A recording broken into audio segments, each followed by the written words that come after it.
कौन सा प्लांट है? ये वासा है। सर इसका साइंटिफिक नेम और फैमिली क्या होगा? इसका साइंटिफिक नेम आडाटोडा वासिका है। फैमिली इसका एकांतसी है। सर इसको आधातोड़ा वैसिका क्यों बोला गया है?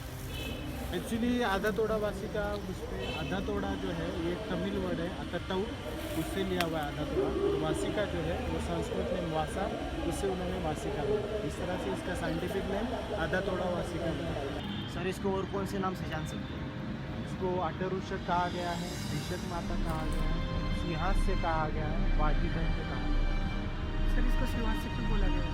हाँ, सिंहास्य इसलिए बोला गया है, इसका अगर आप पुष्प देखोगे तो आपको समझ में आएगा। इसका पुष्प जो है वो सिंह के मुख की जैसा है।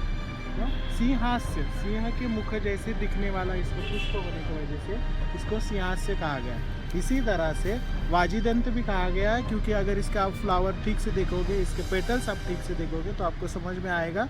इसमें वाजीदंत, वाजी मतलब घोड़ा, हॉर्स, दंत उसके दांत, घोड़े के दांत की तरह दिखने वाला इसका फ्लावर होता है, इसलिए इसको वाजीदंत कहते हैं।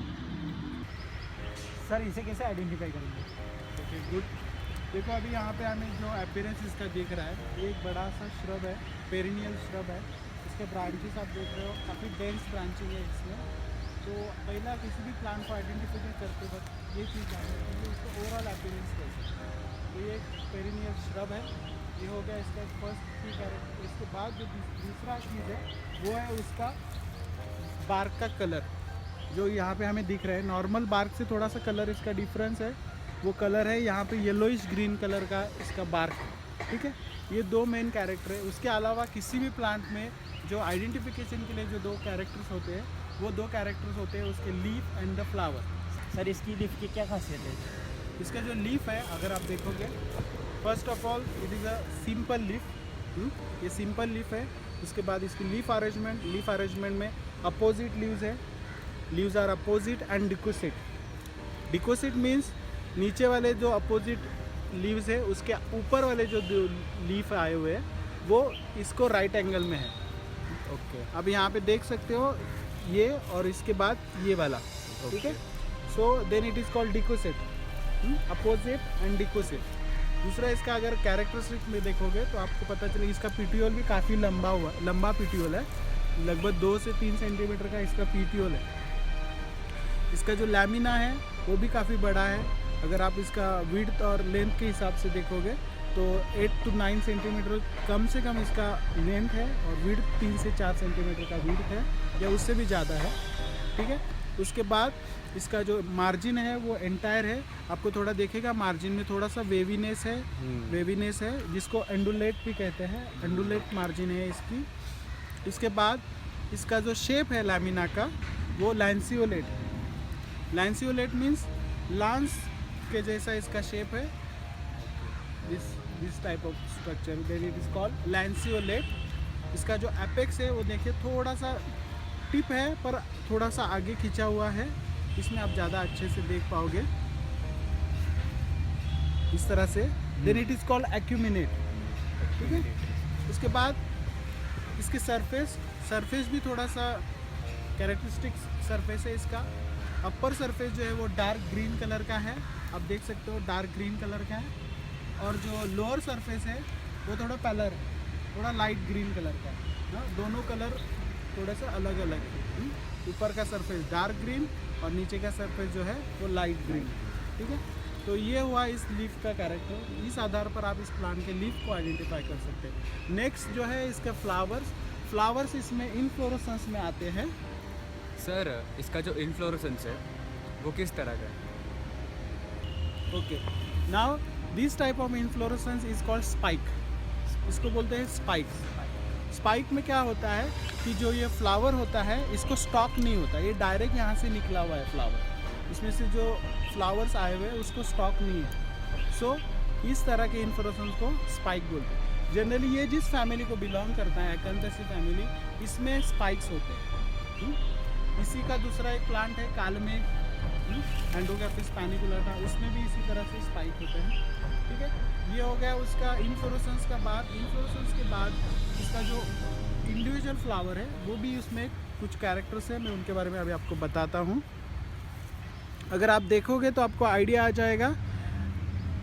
इसमें जो कैलिक्स है, ये नीचे वाला जो पार्ट दिख रहा है, दिस इज़ कॉल्ड कैलिक्स। इसमें 5 सेपल्स है, यूनाइटेड 5 सेपल्स आर देयर।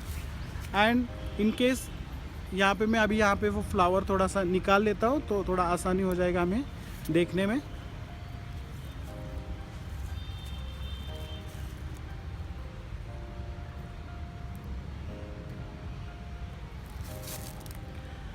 आप देख सकते हो ये सेपल्स है। एक सॉरी ये नहीं, ये जो नीचे अंदर वाला हिस्सा दिख रहा है आपको,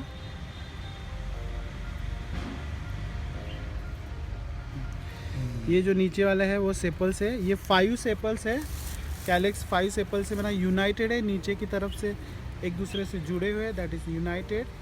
जो इसका करोला है वो भी आप देखोगे, इसको बाइलिप्ट भी बोल सकते हैं, 2 हिस्सों में डिवाइड हुआ है।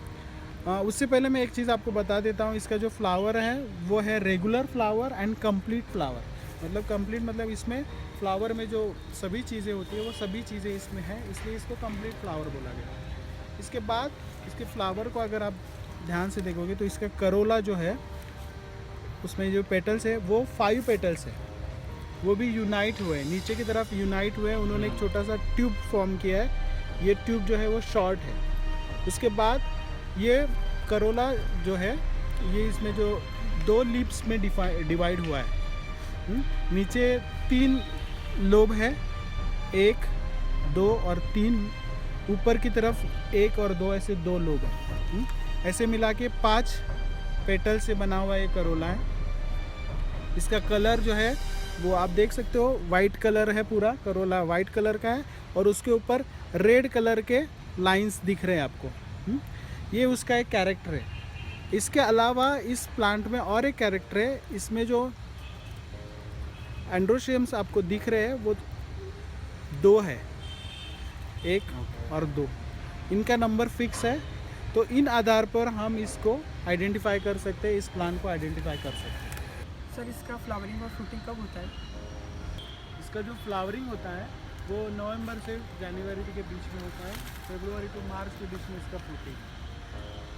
सर आपने इसकी मॉर्फोलॉजी तो बता दी, लेकिन इसके कौन कौन से पार्ट यूज कर सकते हैं बताइए ज़रा। इसका पुष्प, पत्र और मूल में यूज़ होता है चिकित्सा में। सर इसकी प्रॉपर्टीज़ क्या है? हाँ, ये बेसिकली तिक्त कषाय कटुरस का है, वीर्य इसका शीत है, कटु विपाक है और लघु वृक्ष गुण का है। ठीक है सर, मतलब तो ये हुआ कि ये कफग्न और पित्तग्न होगा ना? हाँ बराबर। तिक्त कषाय और शीत वीर्य का होने की वजह से ये पित्तग्न है या पित्त शामक हम कह सकते हैं, और तिक्त कटु कषाय और कटु विपाक होने की वजह से ये कफग्न है।